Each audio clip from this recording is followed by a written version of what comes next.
meditando sobre uno de los salmos más hermosos de la Biblia, que ha sido el Salmo 37. Ya se lo tienen que saber de memoria, ¿sí o no? Casi, ¿no? Vamos a abrir la Biblia, por favor, por el Salmo 37. Aleluya, gracias al Señor. El jueves también meditamos un poquito acerca del Salmo y estuvimos viendo algunas cosas que vamos a poner ahora ahí en la pantalla. Pero el Salmo 37 es un acróstico. Cada 2 versículos empieza por una letra del alfabeto hebreo, empezando por la primera, la Aleph, terminando por la última, Tav. Cada 2 versículos, así empieza el Salmo. Es un salmo muy completo, 40 versículos. Habla de cosas prácticas. Nos dice el Señor en su palabra cosas que no debemos de hacer y cosas que sí debemos de hacer. No solamente el Salmo contiene prohibiciones, sino también mandamientos a decir, oye, que tienes que hacer esto y esto y esto y esto otro.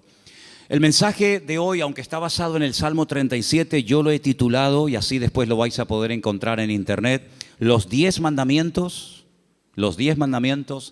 del Salmo 37. No son los 10 mandamientos de Éxodo 20, son los 10 mandamientos que vamos a ver en esta tarde del Salmo 37. Pero ahí en la pantalla podemos ver algunos temas que el Salmo 37 nos sugiere, que son muchos, por cierto. Tenemos, no, eso es lo de hoy, sería lo del jueves pasado, ¿vale? Eso es lo de hoy. Hay una listita de temas que nos sugiere el Salmo 37. No hemos tocado todos, evidentemente, pero son temas, todos y cada uno de ellos muy interesantes. Nos habla de el bien, de la misericordia. Te los estoy dictando para que los vayas escribiendo, aunque están escritos, pasa que no los he encontrado, pero el que busca haya. La justicia, la salvación, la sabiduría, etcétera, etcétera. Son muchísimos temas que nos habla el Salmo 37 y eso lo vimos el jueves, para los que estuvisteis aquí y para los que no estuvisteis. También vimos que el Salmo 37 nos da diferentes características de los creyentes. Hay momentos en que los llama santos, los llama íntegros, los llama pacíficos, los llama justos. En fin, hay diferentes características de la gente que ha depositado y ha puesto su confianza en el Señor. También nos habla de diferentes características de la gente mala. De hecho, hay un texto que dice que hay gente mala. Hay gente que está bajo maldición. Hablamos un poquito el jueves. ¿Qué es eso de las maldiciones? ¿Existen? ¿Se pueden quebrar? ¿Se transmiten? De todo eso hablamos un poquito el jueves, porque también el Salmo 37 nos habla de los que están bendecidos. Así que habla de los que están bendecidos y de los que están bajo alguna maldición. Y pusimos el ejemplo de los cananeos, que eran los nietos o eran descendientes de uno de los hijos de Noé, y cómo Noé maldijo a Canaán, no a Can, su hijo, sino a Canaán, y de la cual vienen toda la raza, todas las naciones de los cananeos, todas las tribus, pueblos que estaban allí, y cómo eran personas que tenían unas características típicas de los cananeos. Una promiscuidad sexual terrible, idólatras, agresivos, salvajes realmente. Y todo eso nos lo sugiere el Salmo 37. Y el Salmo 37 también nos ayuda a superar ciertas y determinadas actitudes que si no las cortamos de raíz, se pueden terminar convirtiendo en algo normal en nuestra vida.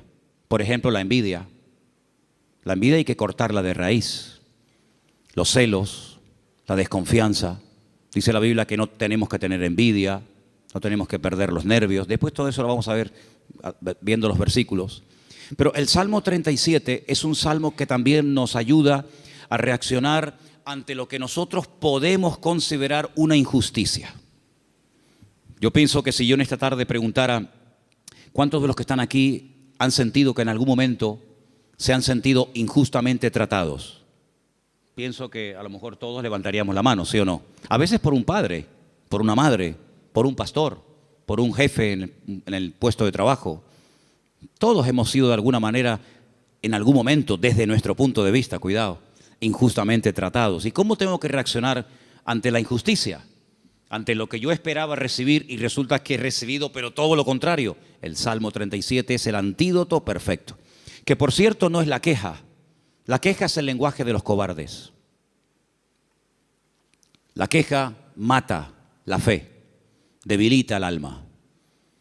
Cuando una persona está todo el santo día quejándose, aunque no hables mucho con él o con ella, la forma como habla, la forma como opina, te está descubriendo el bajísimo nivel espiritual de su vida.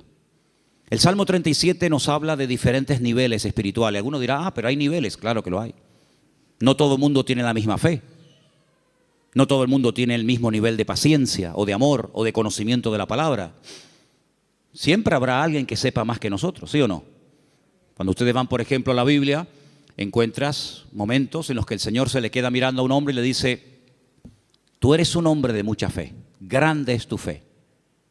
Y hay momentos que se le queda mirando a otro y le dice: hombre de poca fe. Luego, los dos tenían fe, pero este tenía una gran fe y este tenía fe, pero poca. Entonces, en la vida, no todo el mundo tiene la misma fe, no todo el mundo tiene la misma paciencia, no todo el mundo tiene el mismo conocimiento, el mismo discernimiento espiritual. Eso es normal, eso es así, nos guste o no. Y el Salmo 37 nos da consejos para alcanzar un nivel óptimo en nuestra relación con Dios y no caer en la desilusión, en la desesperanza, en la tristeza, porque dijimos que la tristeza, estoy preparando un mensaje, ya lo daré en su momento. Bueno, estoy preparando un montón de mensajes, pero uno de los que estoy preparando son las distintas caras o disfraces que se pone el orgullo. El orgullo se disfraza, se camufla, a veces de religioso, de espiritualidad, pero a veces el orgullo, y usted dirá, ¿sí? Me suena raro eso. Bueno, el orgullo a veces se disfraza de tristeza. La gente tiene una tristeza y en el fondo es porque tiene un problema con el orgullo. ¿Por qué estás triste?, le preguntas a alguien. No, porque no he recibido lo que tenía que esperar o esperaba recibir, porque no me han tratado como yo esperaba y estoy triste. Y a veces es un orgullo camuflado, porque cuando nosotros pasamos por la vida por una circunstancia difícil en la economía, un problema en el matrimonio o de la índole que sea, Dios te está tratando, ¿o no? Dios está tratando contigo. Y hay gente que no le gusta y se rebelan contra la forma como Dios le está tratando. Entonces, sin palabras, le estás diciendo a Dios: yo no merezco este trato, Parece que la tienes tomada conmigo. Es como yo le decía a mis padres: es que los profesores la tienen cogida conmigo. Todos, el de matemática, el de geografía, todos la tenían cogida conmigo. Y siempre la culpa la tiene, si no es el gobierno, es el pastor, si no es el marido, si no es la mujer, si no es Dios, si no es el diablo. Siempre alguien tiene la culpa, menos yo. Y el Salmo 37 es una radiografía de una realidad. La realidad presente. Dijimos el primer día, les recuerdo, que el pasado no existe. Amén. El pasado no existe, no podemos presentarlo, no podemos pesarlo, no podemos medirlo, no podemos tocarlo, no podemos verlo. Es algo abstracto. ¿Dónde está el pasado? Está aquí. Yo lo puedo recordar, hombre, no todo, pero el pasado lo tengo en la cabeza. Y hay personas que viven ancladas en el pasado. O bien porque el pasado fue pésimo y les marcó, o bien porque el pasado, según ellos creen, fue mejor que su presente. Pero ya leímos el otro día un versículo en el libro de Eclesiastés donde dice que no es sabio y no está bueno decir, no es sabio opinar o decir que los tiempos pasados fueron mejores que estos, sino que cada tiempo tiene su característica, y si tú tienes que mirar a tu pasado para recordar algo bonito, es que tú no tienes presente. Ahora, nosotros no podemos modificar el pasado. Si yo no puedo modificar el lugar donde nací, ni la fecha, ni la hora, yo no puedo modificar el pasado, pero sí puedo echar a perder mi futuro. Dile al que está a tu lado: tu pasado no lo puedes cambiar. pero puedes echar a perder tu futuro. Ay, amigo. Yo no puedo evitar que ayer o antes de ayer o hace 10 años o hace 20 años me ocurriera aquella cosa que me hizo tanto daño. Ahí está, yo no lo puedo evitar, ya está hecho.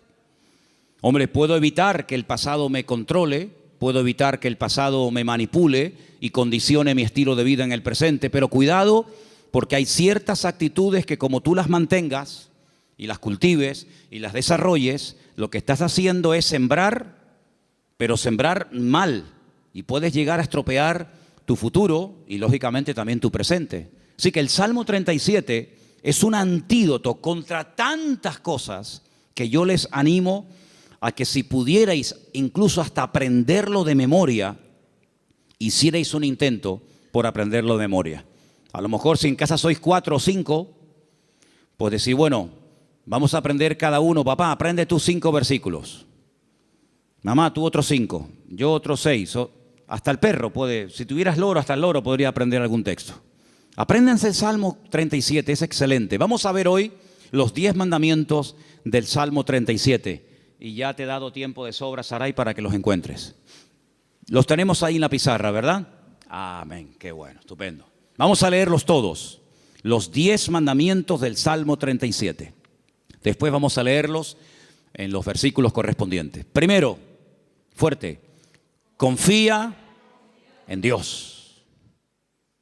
Después, con los ojos cerrados, sin mirar a la pizarra, tenemos que repetir los 10, así que vete aprendiéndotelos. Número 1 era, confía en Dios. Segundo, hacer el bien. Confía en Dios y hacer el bien. Vamos bien. Tercero, deleítate o deleitarse en Dios. Confía en Dios, hace el bien, deleitarse en Dios. Bien, hasta ahí llego. Venga, otro más. 4,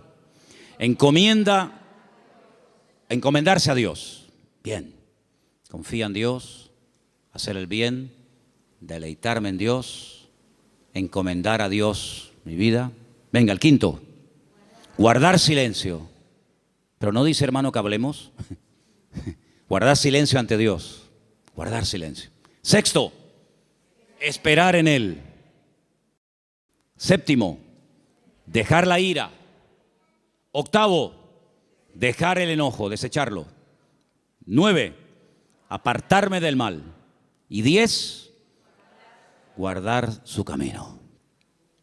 ¿Qué tal? ¿Los habéis aprendido? Vamos a repasarlos. Confía en Dios, hacer el bien, deleitarse en Dios, encomendarse a Dios, guardar silencio, esperar en Él, dejar la ira, desechar el enojo, apartarme del mal y guardar su camino. Quítalo. Los 10 mandamientos del Salmo 37. Número 1. Bien, confía en Dios. Número 9. No. Segundo. Ese es, hacer el bien. Número 3. Número 4. 5. Guardar silencio, sin mirar. 6. Esperar en Él. 7. 8. 9.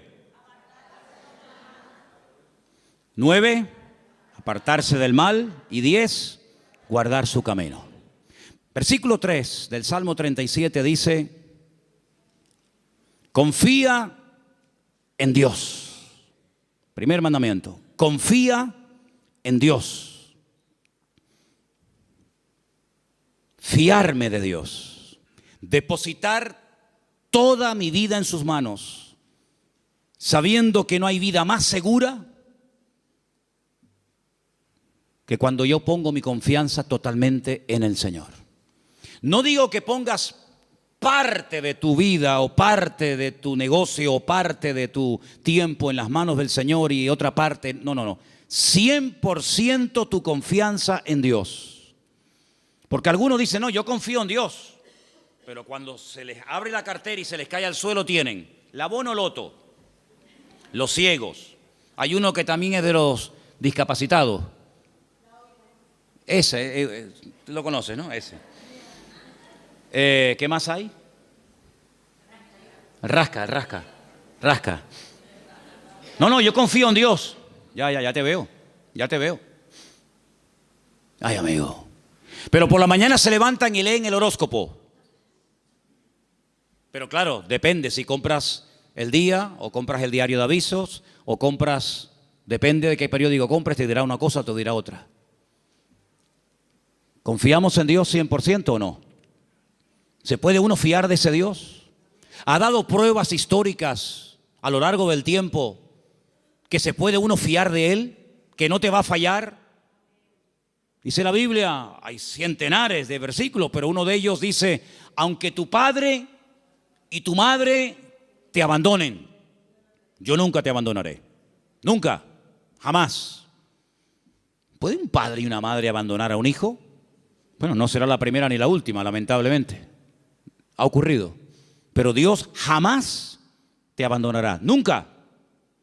Nunca te abandonará. Tú a Él sí, puede ser, pero Él a ti jamás.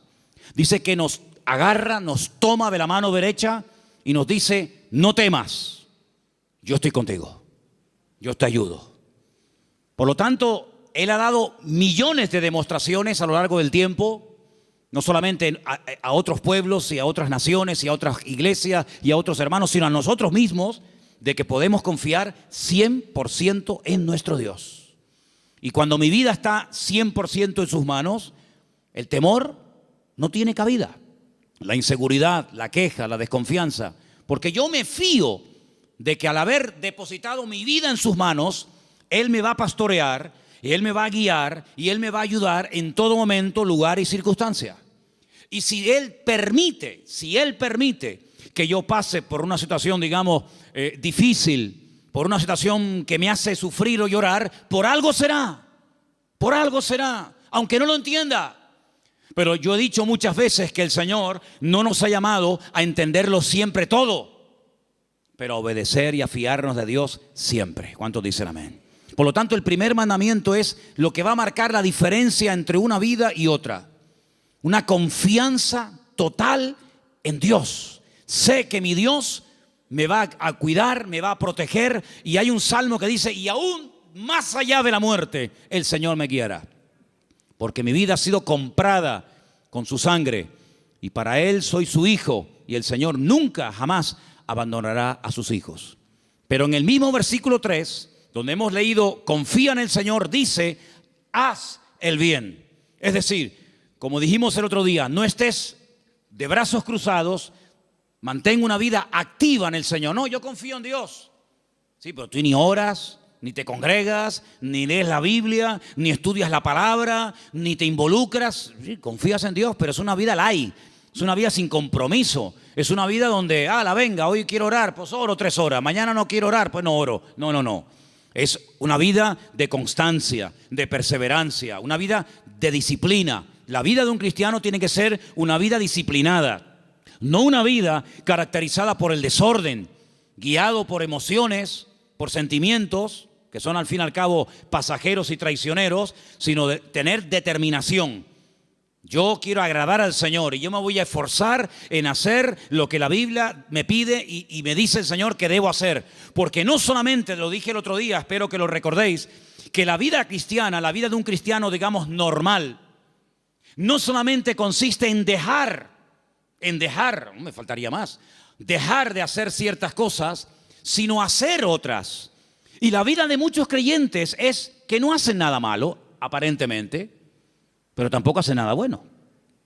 Y por ahí leímos la semana pasada un texto de Santiago, donde dice el texto, el que sabe hacer lo bueno y no lo está haciendo, está pecando. ¿Cuántas personas están pecando sin querer? ¿Cuántas personas saben que hay que hacer algo, pero no lo hacen? Por lo tanto, no te jactes ni presumas de que ya no hago cosas malas, porque el que sabe hacer lo bueno y no lo está haciendo, está pecando no por acción, sino por omisión. Está olvidando que tiene una responsabilidad delante del Señor de hacer, de actuar, de vivir en consecuencia la fe que dice que tiene en el Señor. Y en ese hacer, en esa confianza que he depositado en Dios, comienzo a disfrutar de mi relación con Dios, a deleitarme en Dios. Comienzo a tener placer de ser cristiano. Ser creyente no es una desgracia, hermanos. No es una pesada cruz que me martiriza, donde no disfruto de nada, sino yo creo que es más bien todo lo contrario. El creyente tiene que aprender a disfrutar de lo que tiene ya, ahora. ¿Cuántos dicen amén? Y dice, bueno, pero ¿qué tengo? ¿Cómo que qué tienes? ¿Qué tienes? Pues lo primero que tienes que darle gracias a Dios es por la vida que tienes. ¿Te parece poco? Y por la ropa que llevas puesta. Y por los zapatos que llevas. Porque hay millones de personas que jamás en la vida se han puesto zapatos. Y por la comida que has comido. Y por la casa que tienes.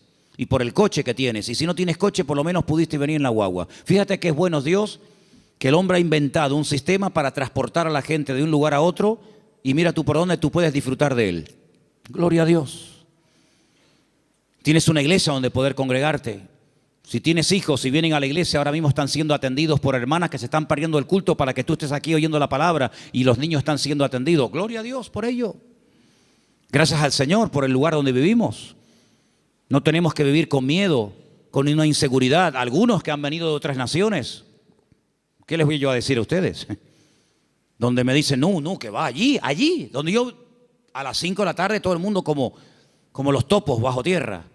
Todo cerrado, con rejas, con ventanas, con persianas. Uy, por la calle no puedes ir porque va todo el mundo armado y te quitan el reloj y te quitan esto. Aquí a mí nunca me han quitado nada y tengo 55 años, a mí nunca me han robado. Cuidado, a ver si ahora me va a pasar que me roben, pero bueno, no pasa nada. Si me roban, ¿sabes por qué me han robado? Porque algo me sobra. Porque no se le puede robar al que no tiene nada. Luego, si te roban algo es porque tienes algo. Ya es un motivo para dar gracias a Dios. Por lo tanto, hermanos, deleitarnos de lo que tenemos. Hay gente que siempre tiene o la pena de lo que perdieron, que tenían y perdieron, o están soñando siempre en algo que quieren tener, que a lo mejor nunca lo tienen, y en vez de disfrutar de lo que tienen ahora, viven o en el pasado o en el futuro, en tierra de nadie. Cuando lo que tienes que disfrutar es de ahora. Dale gracias a Dios por la silla en la que estás sentado. Y si no hacemos un día una prueba, quitamos todas las sillas y los bancos de la iglesia. Y os quedáis como yo mientras yo predico de pie. Y tenéis que estar todo el tiempo en la alabanza de pie, todo el culto de pie. Baños, los vamos a cerrar, no hay baños. Luz, cortamos la luz. Entonces vamos a comenzar a valorar que tenemos un local con luz, con aire acondicionado, con micrófono, con una silla. Gloria al Señor. No hay millones de motivos para darle gracias al Señor, hermanos. Hay cambios y hay milagros que solamente vendrán a nuestras vidas cuando comencemos a dar gracias al Señor por lo que tenemos. ¿Para qué quieres más? ¿Para qué quieres más? Si con lo poco que tienes, según tú, te quejas, si tienes más, te vas a quejar más. Entonces Dios a veces a alguna gente no le da más porque entonces estarían quejándose más tiempo todavía. Dice la Biblia que un día los discípulos llegaron al Señor y le dijeron, Señor, la gente tiene hambre, viven lejos, el lugar en el que estamos es desierto, no hay comida y ni siquiera tenemos dinero para dar de comer a semejante multitud. Diles que se vayan. Y el Señor le dice, ¿y por qué? Dadles vosotros de comer. Aprender a enfrentar nuevos desafíos. ¿Saben, hermanos? Una congregación, un creyente que no tiene desafíos delante es un creyente que termina con el paso del tiempo estancándose. ¿Por qué les he comentado ahora de hacer una tronja, de ampliar el salón, de poner arriba un balcón, de hacer más? Pero tenemos que tener desafíos delante de nosotros. Si no nos acomodamos, nos hacemos señoritos. Bueno, estamos bien como estamos. Como decía la antigua canción, somos un pequeño pueblo muy feliz. No, hay que esforzarnos y hay que trabajar y hay que sudar. Y cuando yo empiece a notar, yo les hablo de Manolo Sierra, cuando yo empiece a notar que me estoy acomodando, digo, hermano, mi tiempo aquí se terminó. Yo no quiero estar más aquí. Yo me tengo que ir a un sitio de pionero a empezar de cero. Hermanos, no podemos darle lugar a la rutina en nuestra vida, a la monotonía. Tienen que haber desafíos. Hay congregaciones que viven de las glorias del pasado, iglesias que ya lo tienen todo. Y te das cuenta que les hace falta todavía tantas cosas, como le dice la Odisea. Nos hemos enriquecido, no nos hace falta de nada. Y el Señor estaba en la puerta de la iglesia llamando, dice, si alguno oye mi voz, entraré a Él, cenaré con Él y Él conmigo. Habían perdido lo más grandioso y hermoso que puede tener una congregación, que es la presencia del Señor. La habían perdido y ni siquiera se habían dado cuenta. ¿Cuántas cosas hay por ahí así que nos dejan con la boca abierta? Por lo tanto, hermano, vamos a deleitarnos en el Señor, vamos a disfrutar de la vida. ¿No dice la Biblia, deleítate con la mujer de tu juventud? ¿No dice eso la Biblia? En la mía sí. Algunos me miran como diciendo, pero eso dice la Biblia. Uy, más todavía. Con la mujer de tu juventud, que sus caricias te satisfagan en todo tiempo. Así que ya saben, yo me deleito, pero tú me haces caricias. Eso dice la Biblia, deleítate con sus caricias. Gloria a Dios. Dale gracias a Dios por tus hijos. ¿Cuándo fue la última vez que dijiste, te doy gracias por mi hijo? Pero es que ella tiene 80 años, no importa. Otros lo perdieron cuando tenía 20. Y el Señor te lo ha dado a ti 40 años. Ay, amigo. Dale gracias a Dios por tu madre, por tu padre. Dale gracias a Dios por el pastor que tienes, porque de momento es el único que tiene. Es lo que hay. Dale gracias a Dios por todo lo que tienes cada día. Y cada vez que comas, di, Señor, hoy han muerto 17,000 personas de hambre en el mundo y yo no seré una de ellas. Yo ahora tengo algo para llevarme a la boca. Gloria a Dios. Comenzar a regocijarnos en el Señor. Hermanos, que la gente diga, pero ¿qué tiene esa gente que no se quejan? ¿Qué tenemos? El Dios más grande y más maravilloso que jamás se pueden encontrar por la vida. ¿Cuántos dicen amén? Eso es lo que tenemos. ¡Aleluya! Gloria a Dios. Amén. Pero el quinto mandamiento, el primero era confía en Dios, el segundo era hacer el bien, el tercero era deleitarme en Dios, el cuarto era encomendar a Dios, poner todo, mi vida, mis negocios, mi futuro, mis planes, todo en las manos del Señor. Pero el quinto es muy bueno. ¿Cuál era? Guarda silencio. Ay, amigo. Ay, amigo. Yo ya les conté una vez, yo sé que ya se lo conté. Algunos dirán, eso ya lo contaste, sí, pero te lo voy a contar otra vez. En la antigua Grecia se le daba mucha importancia a la oratoria, a hablar en público. De hecho, había escuelas muy famosas que hasta el día de hoy, en marketing y en muchas escuelas, se emplean las técnicas de aquella época, donde los griegos le daban mucha importancia al hablar en público, a perder el miedo escénico, etc. Y había un famoso maestro de una de las escuelas griegas que cobraba por enseñar oratoria, por enseñar a hablar correctamente en público a la gente. Y vino un día un chico y le dijo que quería que este maestro le diera clases. Y el maestro le dijo, a ti te voy a cobrar el doble de lo que le cobra a todos los demás alumnos. Y este dijo, ¿a mí el doble? ¿Por qué? Dice, porque contigo voy a tener el doble de trabajo.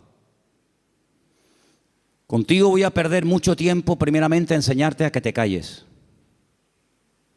Y cuando aprendas a guardar silencio, es cuando por fin podré comenzar a enseñarte a hablar. Pero quieres comenzar a hablar, y para comenzar a hablar hay que aprender a estar en silencio. ¿Saben que el silencio es algo que se utilizó durante mucho tiempo en algunos lugares como tortura? Poner a una persona en un lugar donde no oía ningún tipo de ruido. Y en algunos casos la gente se terminaba volviendo loca.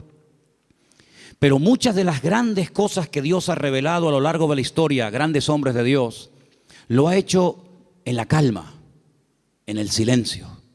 Hay un pasaje muy interesante donde un profeta llamado Elías, un gran hombre de Dios, estaba pasando un momento muy difícil en su vida. Se sentía solo, incomprendido, le pidió a Dios que le quitara la vida. En fin, todo lo que ustedes saben. Y hay un momento en el que él sale de la cueva y dice que se produce un terremoto tremendo en la puerta de la cueva, y él ve que ese terremoto es tan tremendo, tan destructivo, que las rocas se partían. Y había un viento huracanado tremendo y todos los árboles caían. Pero dice, pero Dios no estaba en todo aquello. Él estaba acostumbrado a moverse en el barullo, en el ruido, en el follón, en lo espectacular. Y dice que al final de todo sopló un silbo, un viento suave, una cosa muy suave, muy delicada. Y dice, y el Señor estaba en aquel silbo apacible. Hay creyentes que están todo el día hablando y hablando y hablando y hablando, y muy pocas veces oyen o tienen tiempo para oír la voz de Dios. Búscate un lugar tranquilo, donde tú puedas estar tranquilo, sin televisión, sin internet, sin niños, sin el perro, sin el gato, sin fulano y mengano, donde puedas estar tranquilo, tranquila, pensando en lo que está pasando en tu vida, aprendiendo a interpretar las circunstancias que te rodean. Si algo bueno tiene el silencio, es que tiene una parte terapéutica, ayuda al hombre a meditar y a reflexionar. ¿Qué estoy haciendo con mi vida? Me he plantado ya con una edad en la vida. ¿Qué le está pasando a mi hijo? Que lo veo últimamente muy callado o muy hablador o muy atontado o muy espabilado. ¿Qué está pasando en el ambiente? Y es en esos momentos de calma, de quietud, de silencio ante la presencia del Señor, donde el Señor te puede revelar y te puede mostrar cosas que en el barullo, en el follón y en el ruido no se captan.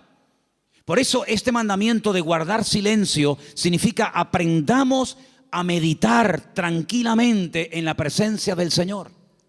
Vivimos en una sociedad muy ruidosa. España es uno de los países más ruidosos de Europa.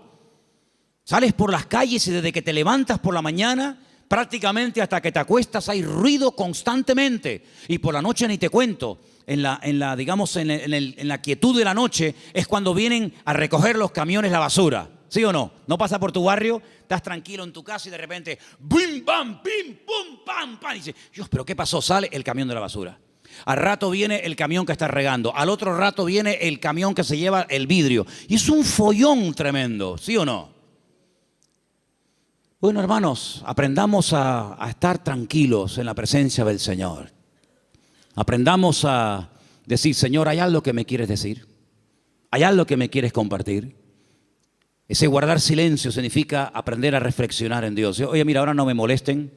Yo tengo una cita con mi Dios. Quiero estar tranquilo, no quiero que nadie me moleste. No, que si me llaman, que esperen. Que me llamen más tarde, que no se va a hundir el mundo. Y quiero estar a solas con el Señor, con su palabra. Como decía un pastor amigo mío, un minuto, Manolo, un minuto bien pasado en calma, en quietud, en la presencia del Señor, puede cambiar una vida. Pero ¿sabes cuál es la cruda realidad? Y no es cuestión de que ustedes se sientan mal ni acusándolos, ni mucho menos. Hay creyentes que a veces no tienen ni 5 minutos en el día, es tremendo esto, ni 5 minutos en el día para estar tranquilos, solamente estar quietos en la presencia del Señor. Cuando teníamos las clases, que hemos dado algunas clases en la iglesia de hermenéutica, de homilética y otras asignaturas, ¿cómo empezábamos la clase? ¿Os acordáis? Venían del trabajo, venían de la calle, una con el abanico, el otro sudando, el otro que llegó tarde. Decía, hermanos, vamos a guardar un minuto de silencio. Claro, algunos pensaban al principio que se había muerto algún hermano de la iglesia. O sea, un minuto de silencio, ¿qué pasó? Digo, no, tranquilo. Y a algunos se les hacía eterno, eterno. O sea, un minuto, qué largo se me ha hecho. Hermanos, aprendamos a estar quietos en la presencia del Señor, aprender a observar, aprender a interpretar lo que está ocurriendo a nuestro alrededor. El sexto era esperar en Él. ¿Saben que una de las cosas que yo peor llevo en la vida es esperar? No me gustan las colas. El otro día me enseñaba un hermano de la iglesia, por no estar dando nombres, me enseñaba una fotografía que habían sacado desde una ventana donde se veía un grupo bastante numeroso de gente haciendo cola, esperando. Me decía, esta es una de las colas que la gente tiene que hacer para ver si puede comprar algo de azúcar. Y yo decía, bueno, pues yo me acostumbraría, mira que para mí sería tremendo esto, ¿no? Pero yo digo, bueno, yo me acostumbraría a vivir sin comer azúcar, porque yo para estar 2 horas, 4 horas para un paquete de azúcar, y me dice otra persona, sí, pero es que también tienes que hacer cola para comprar la leche. Digo, bueno, pues, no sé, me acostumbraría a no beber leche. Pero es que también al final tienes que hacer cola para todo.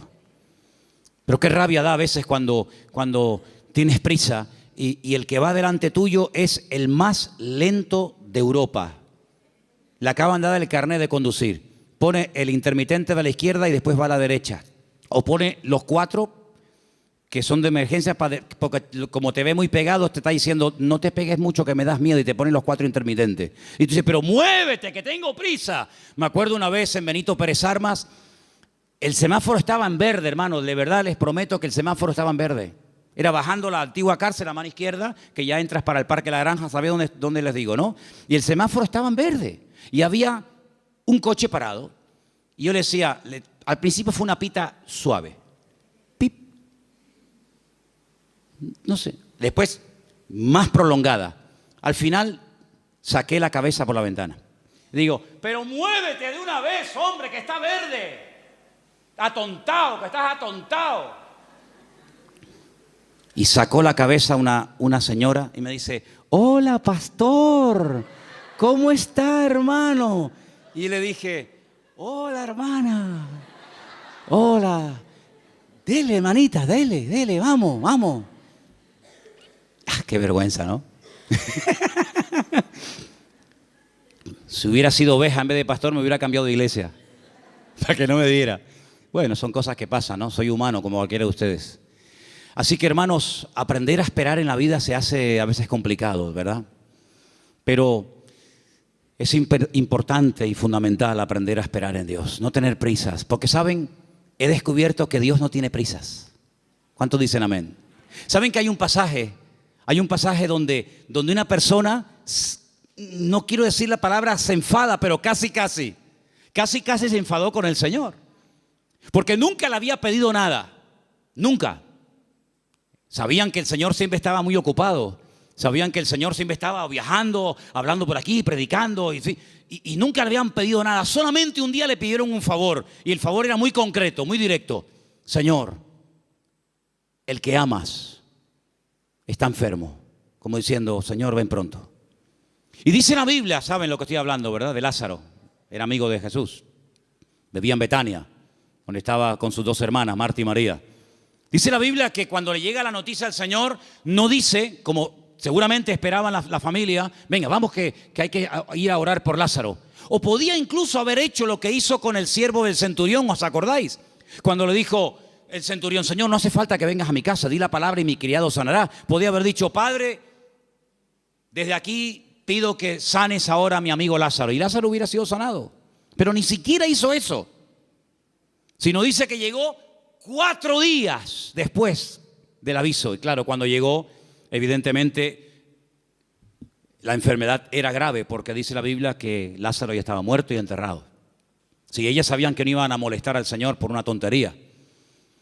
Cuando llegó, sale una hermana, se lo encuentra en el camino y le dice estas palabras que ustedes saben perfectamente. Señor, si tú hubieras estado aquí cuando te mandamos a llamar, nuestro hermano no habría muerto. ¿Cómo interpreta usted esas palabras, hermano? Usted que sabe griego, arameo y hebreo. ¿Cómo lo interpreta usted? Me ha fallado. Mi hermano se murió por tu culpa. ¿Está mal interpretado? Es versión Manolo Sierra. Si tú hubieras estado aquí, esto no hubiera ocurrido. Sale la otra hermana. Porque una parece que era como más carnal, ¿no? La otra era un poquito más espiritual. Pero fíjate que las dos se contagiaron y le dijeron exactamente las mismas palabras al maestro. Si tú hubieras estado aquí, mi hermano no hubiera muerto. Estaban dolidas, ¿sí o no? Estaban dolidas, estaban molestas con el maestro. Esto no tenía que haber pasado. Salmo 37. No te impacientes. No pierdas los nervios. Después vamos a ver eso. Y el Señor le dice, Marta, María, que yo soy la resurrección y la vida. El que cree en mí, aunque esté muerto, vivirá. Claro, ellas eran judías, ellas no eran paganas, ellas conocían la Escritura, ellas sabían perfectamente por las Escrituras del Antiguo Testamento que se habla de la resurrección. Y entonces cuando el Señor dice que yo soy la resurrección y la vida, y le dice el Señor, tu hermano resucitará, ellas dicen, yo sé que mi hermano resucitará, pero no ahora, sino en el día postrero, algún día. Y el Señor le dice, vamos al cementerio. Y todos conocen la historia. Ahora yo les hago una pregunta y sean sinceros. ¿Ustedes creen que realmente el Señor llegó tarde?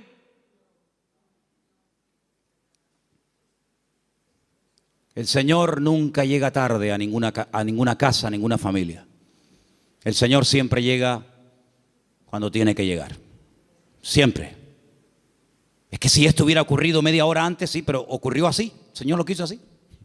Y ya está.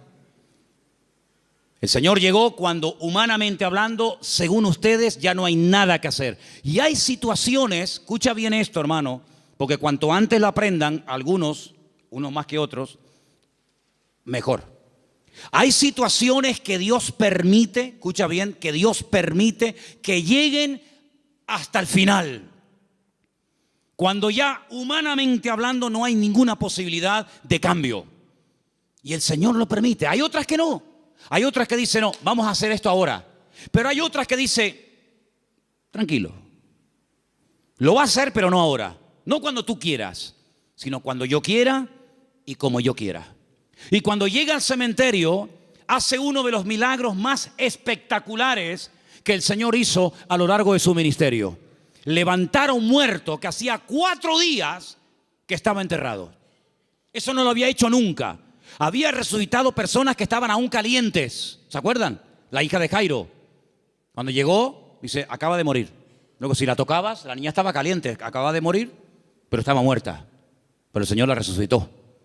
Había otros casos donde dice la Biblia que lo llevaban en la caja para enterrarlo.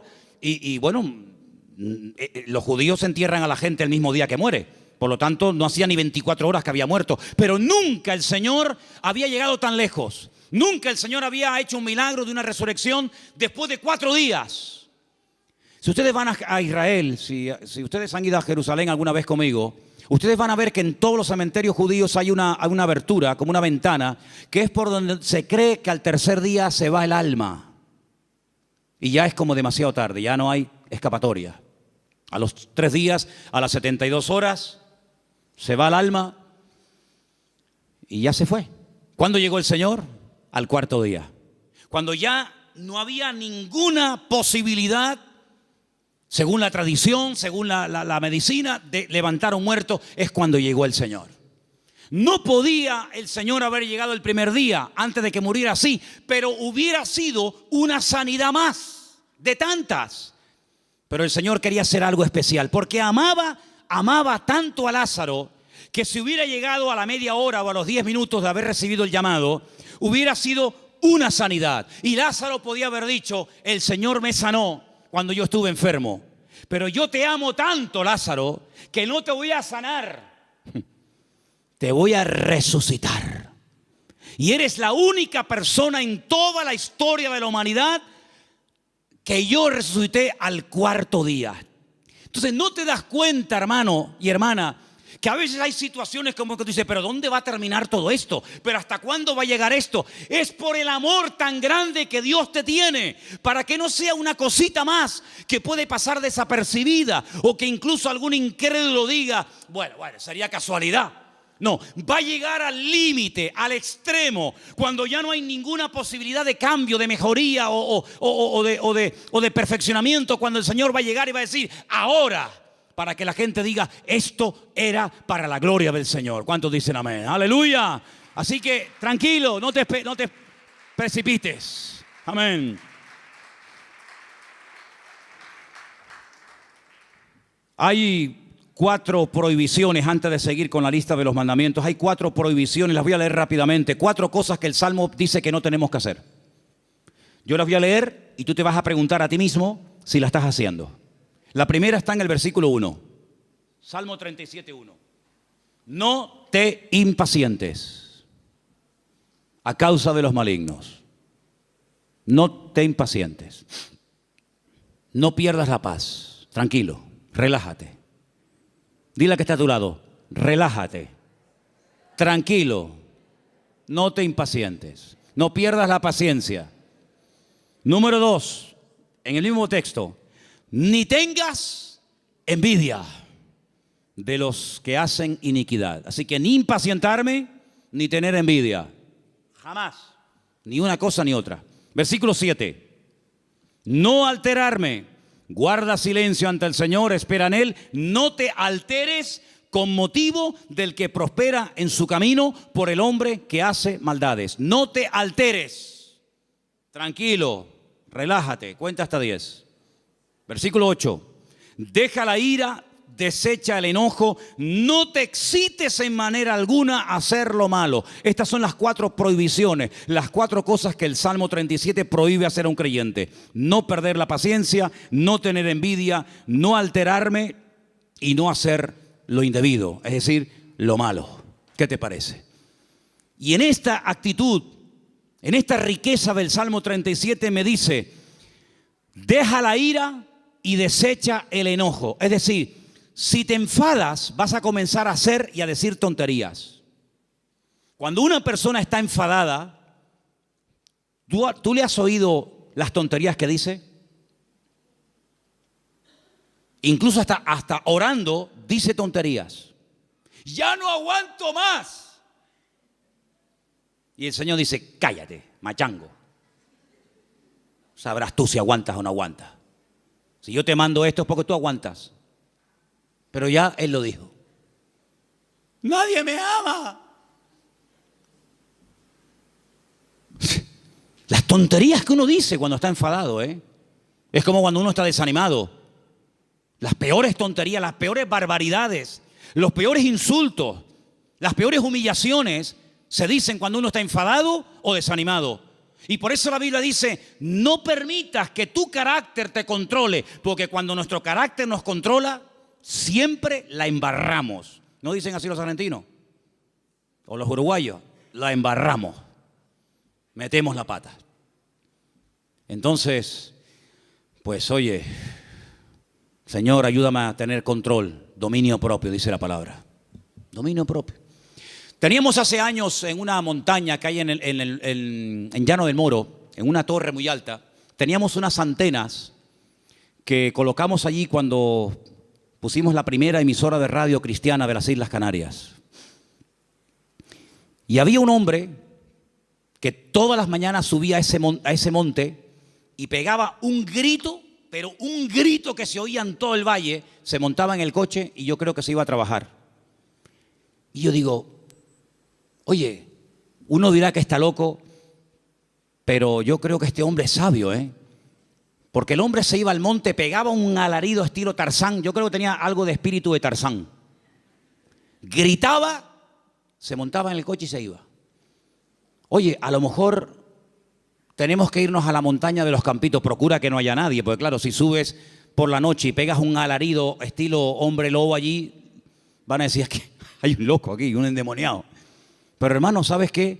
Tenemos que aprender a desahogarnos con Dios. ¿Cómo se desahogaba Cristo? Con el Padre. ¿Dónde fue? Al huerto de Getsemaní. Y en el huerto de Getsemaní dice que agonizaba, lloraba, clamaba, allí peleaba. Y cuando salía y se levantaba y le decían, venimos a aprender a Jesús, dice, yo soy. ¡Pum! Y caían todos al suelo. En otras palabras, era un hombre que no descargaba en los demás su enojo, su enfado, lo que fuera, sino que aprendía a desahogar su alma delante del Padre. Y eso es algo que tenemos que aprender todos, hermano. Porque hay gente que está contenida. Y hermano, el tranquilito, el que no se enfada nunca, cuando se enfada, échate a correr, Échate a correr. Dice, no, este bobo. Este no se enfada nunca. Cuando se enfada, apaga la luz y vámonos, porque es el increíble Hulk. Que por cierto, me encontré en la puerta de la iglesia allí 2 puños del increíble Hulk. No sé si a alguien se le cayeron. ¿Los puedes enseñar? No sé quién trajo eso, pero bueno, ahí están.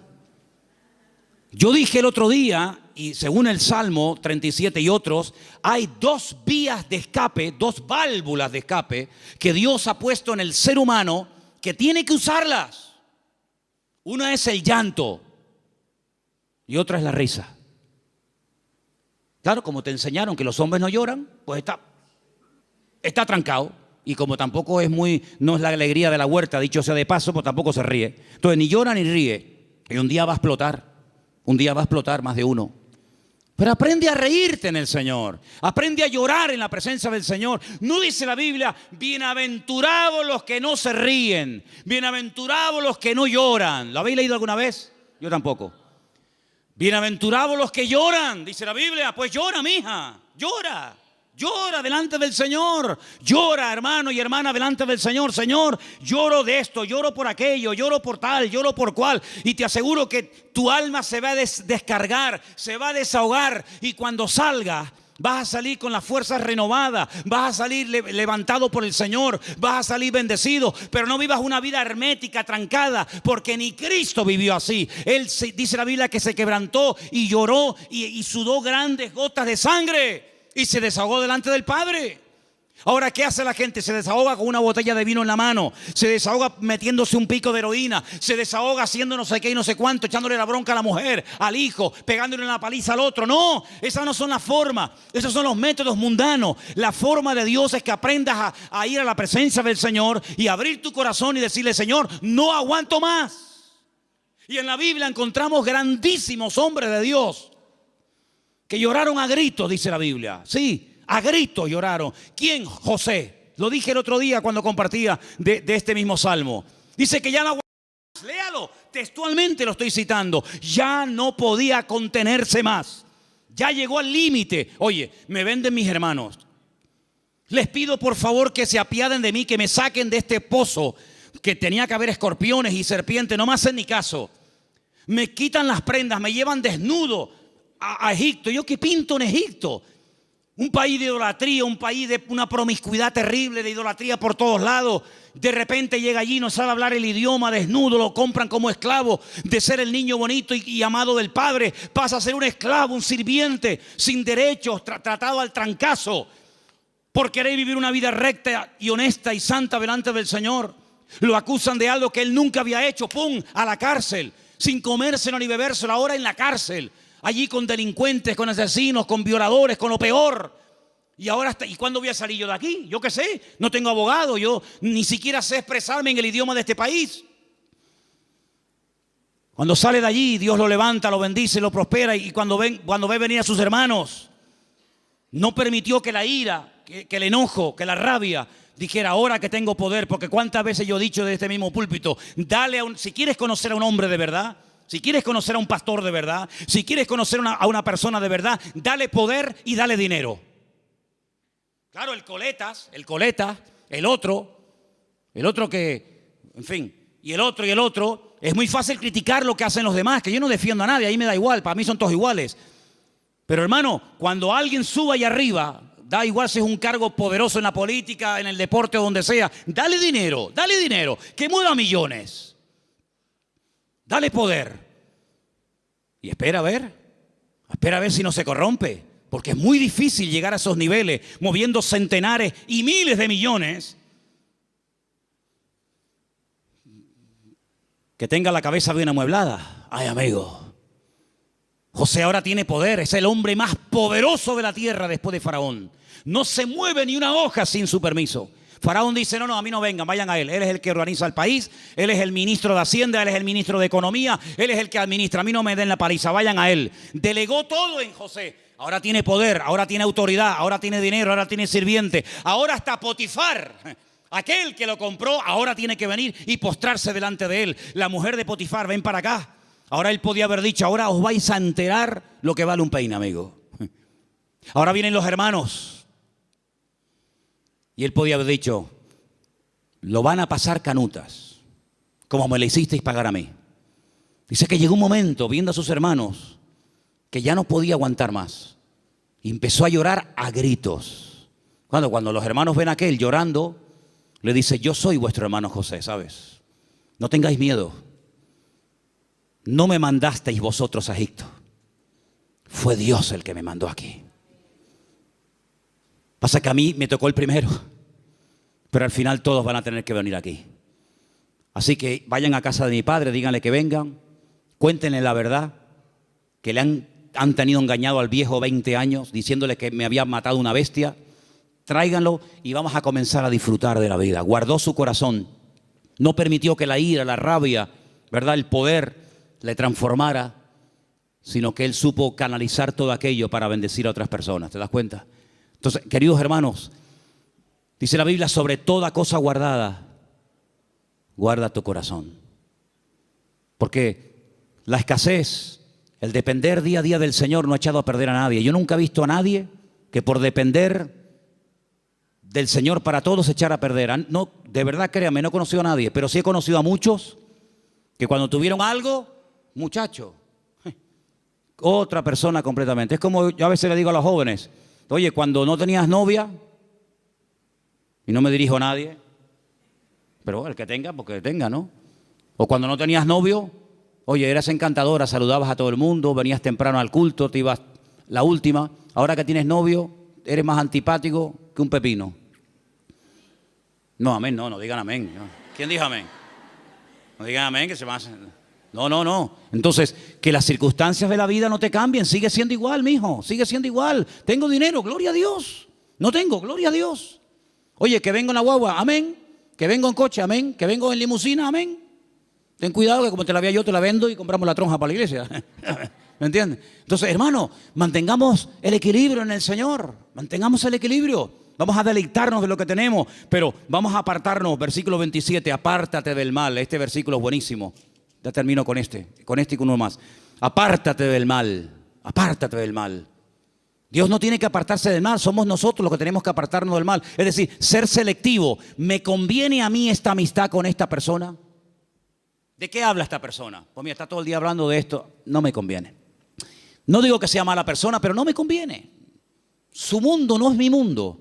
Sus conversaciones no son las mías. Y para ser amigo tengo que entrar en su terreno y no me va. No me interesa. Apártate del mal. Aprender a retirarse a tiempo. Mira, no me conviene esta amistad, no me conviene este lugar, no me conviene estar todo el día con esto. Eso es lo que dice la Biblia. No son prohibiciones porque lo digo yo y punto. No, sino es por tu bien. Apártate del mal. Porque el mal difícilmente se aparta de uno. Escúchame bien. Generalmente el que tiene que apartarse del pecado es uno. El pecado generalmente no se aparta de ti. Tú sales a la calle y hay más droga que antes. Y más alcohol que antes. Y más mentira. Y más de todo que antes. Luego el mal difícilmente se aparta de una persona. Te tendrás que ir a vivir al Valle de Ucanca allí solo. Y ni siquiera allí. Porque decía Pablo, miserable de mí, ¿quién me librará de este cuerpo de muerte? Por lo tanto, apártate del mal, sé selectivo. Dice, mira, no me conviene este camino. Dice que el simple ve el peligro y pasa justamente por el peligro. El prudente dice, no me conviene ir por ahí. Voy a dar la vuelta. Es más largo, pero no importa. Prefiero dar la vuelta que pasar por ahí que me corten la cabeza. Apártate del mal, haz el bien. Y dice finalmente, verso 34, el 34 y termino, espera en Dios y guarda su camino. Mantente en el camino del Señor. Pon cuidado en las cosas del Señor. Mantente en Dios. Un día bueno lo tiene cualquiera, pero es mantenerse un día, mantenerse dos. Estar dispuesto a ser tratado. Hay gente que no quiere ser tratada. Hay gente que pierdes la amistad en el momento que dice, mira, eso que estás haciendo no está bien. Eso que estás haciendo es una payasada. Eso que estás haciendo no te conviene. Automáticamente ya le cambió la cara, automáticamente se fueron las amistades. Apartarse del mal, ser sabio, tener ese discernimiento, ese temor a Dios. Esto que estoy haciendo, esto que quiero hacer no me conviene. Guardar el camino del Señor. ¿Qué es lo que le agrada a Dios? ¿Dios haría esto en mi lugar? Eso es lo que tenemos que hacer. Y déjame que te diga algo, porque tengo una frase aquí que apunté estos días. Es mucho más fácil deshacerse del pecado que de las consecuencias del pecado. El pecado no es tan fácil, no es tan difícil dejarlo. Pides perdón a Dios, Dios te perdona y se acabó. Pero amigo, a veces hay consecuencias de un pecado que hiciste que pueden durar años. Y hay gente que en sus cuerpos llevan secuelas del pecado que hicieron hace 40 años, pero a veces las consecuencias están ahí. Que Dios nos dé fuerzas también para poder vivir en victoria, a pesar de que puede ser que de un pecado o de una vida en desorden que llevé en un momento puntual de mi vida, puede ser que haya un chiquitito corriendo por la casa, o haya una niñita, o haya no sé qué, o haya no sé cuánto. El pecado a veces deja cicatrices, el pecado a veces deja consecuencias. Y te vuelvo a repetir, es más fácil dejar el pecado que los hijos del pecado, que las consecuencias del pecado. Pero tienes que asumir eso. Y a veces eso es lo que te mantiene humilde. Es decir, esto me va a recordar toda la vida que aquel momento de mi vida yo viví en desorden y no hice las cosas como Dios manda. Yo dije el primer día cuando hablamos del Salmo 37, que el Salmo 37 es un mapa. Un mapa. Pero mira, y piensa en esto que te voy a decir ahora. El mejor mapa del mundo el más completo, el más bonito, a todo color, con todos los detallitos y las medidas y los ríos y las montañas, el mejor mapa del mundo, no nos sirve para nada si yo no sé dónde estoy. A mí me dan un mapa completo, me dice, mira qué belleza de mapa. ¿Vale? Ya sé dónde está el norte, las montañas, los valles, los ríos, pero yo en el mapa, ¿dónde estoy? Porque si yo no sé dónde estoy, el mapa no me sirve de nada. Ahora, cuando yo digo, no, tú estás aquí, vale, estoy aquí. Ok, vale, pues entonces dame un compás, dame una regla, yo mido, y entonces yo sé que me faltan tantas horas o tantos kilómetros para llegar aquí. Si yo no sé dónde estoy, el mapa no me sirve de nada. Aquí hay un mapa perfecto, el GPS de Dios. Pero si tú no sabes dónde estás, ¿de qué me sirve a mí esto? Eso de decir, no, lee la Biblia. Si no, yo la leí, pero no sabes dónde estás. No sabes si estás bien, si estás mal, si estás en desorden, si no estás en desorden. Pregúntale a Dios, ¿dónde estoy? ¿Cómo estoy delante de ti, Señor? Dios te lo va a mostrar. Dios te va a mostrar a la luz de su palabra y guardando silencio y esperando a Dios te va a mostrar, mira, tú estás en este punto de tu vida. Tú has llegado a un punto en tu vida en el que te has estancado. Esa es tu realidad. Entonces, en base a esa realidad, yo trabajo. Si tú no sabes dónde estás ahora mismo, si tú no sabes cómo estás delante de Dios, vienes al culto y el culto es como una especie de placebo, ¿no? El culto es una especie de cuando me duele la cabeza, me tomo una pastilla, se me fue el dolor de cabeza, pero espérate, a lo mejor tienes algo más y tú te conformas con una pastilla. Y hay cosas en la vida que se solucionan con una pastilla, pero hay otras cosas que se solucionan con una operación. Entonces, ¿en qué punto de tu relación con el Señor tú te encuentras? ¿Tú qué necesitas? ¿Una oración así, un versiculito, o tú necesitas ser operado? Cada uno tiene que examinarse a sí mismo. Y este es el momento en el que tú tienes que decir, Señor, ¿yo verdaderamente estoy cumpliendo esos mandamientos que he leído esta tarde? Confío en Dios, estoy haciendo el bien, me estoy deleitando en ti, Señor. Estoy todo el día agobiado, preocupado, quejándome. ¿Estoy poniendo mi vida en tus manos o llevo una agenda paralela? No, Dios para los domingos, también para el jueves si es que voy. Pero yo tengo una agenda personal y privada. Yo sé lo que voy a hacer en mi vida, esto y hasta aquello. A mí me hace mucha gracia cuando hay gente que me dice, no, él tiene la agenda completa para los próximos 5 años. Cuando dice la Biblia, ¿cómo eres capaz? ¿Cómo eres capaz de presumir del día de mañana si no sabes qué te traerá de sí el día? ¿Tenía Cristo agenda? Dice que somos como el viento, que ni sabemos de dónde vamos ni a dónde venimos. Guardamos silencio ante Dios, esperamos en Dios tranquilamente. ¿El carácter está siendo cada vez un aliado nuestro o nos está cada vez traicionando y dominando más? ¿Dejamos la ira, el enojo? ¿Nos estamos apartando del mal o cada vez estamos tonteando más con el mal? Porque el mal no perdona, amigo. Como te metas en donde hay mal, como te metas en terreno minado, lo más probable es que se te salga una pierna por los aires. Hay una parte en Israel donde yo llevo a la gente que es la frontera más cercana a Jordania, que antiguamente era territorio jordano. En el 67 Israel peleó con Jordania, triplicó las fronteras y llegó hasta la misma ribera, hasta la misma orilla del río Jordán. Y es algo muy estrecho, mucho más estrecho que esta iglesia. Ves al soldado jordano allí sentado haciendo guardia y ves al israelita aquí y el río medio. Es una frontera muy, muy estrecha. Allí se ha convertido en un lugar típico para hacer bautismos. Ahora, Dios mediante, tendremos bautismo en noviembre allí, si Dios quiere. Pero ¿sabes qué, hermano? Cuando llegamos a ese lugar con la furgoneta, tenemos que aparcar donde ellos nos dicen que tenemos que aparcar. Porque los jordanos, cuando se fueron, dejaron todo aquel terreno en represalia por haberlo perdido, todo lleno de minas, todo lleno de minas. Miles y miles de minas. Entonces han puesto unas alambradas con unos carteles escritos en diferentes idiomas: no se salgan del camino, no entren aquí, no entren por allá. Y tú, si vas en línea recta y aparca, no hay ningún problema. El que se va a bautizar vuelve. Pero si alguien se quiere ir con el Señor antes de tiempo, dice, mira, después de bautizarte, en vez de venir en línea recta, vete por allí y ya te vas de paso ya con el Señor. Es un terreno minado. El que entra se juega la vida, amigo. El mundo está lleno de minas. Tu barrio donde tú vives está lleno de minas por todos lados. Y el diablo te dice, no pasa nada. Otros han pasado y no han muerto. Pasa tú también. ¡Pum! Y el simple va Entonces, apartarnos del mal. Decir, yo le veo las orejas al lobo, no le veo todavía el cuerpo, pero le veo las orejitas asomando por la valla, pues entonces me doy la vuelta y me voy. Eso no es ser cobarde, eso es ser valiente. Porque hay que ser más valiente para salir corriendo ante el peligro que ser un osado y enfrentarse al enemigo así a cara descubierta que te parte en la cara. Y finalmente dice, guarda su camino. Cierra tus ojos en esta tarde, hermano. Son estos 10 mandamientos. Apréndetelos de memoria. Escríbelos ahí en una hoja, ponlos en la Biblia. Cuando te levantes mañana por la mañana, dilos en alta voz.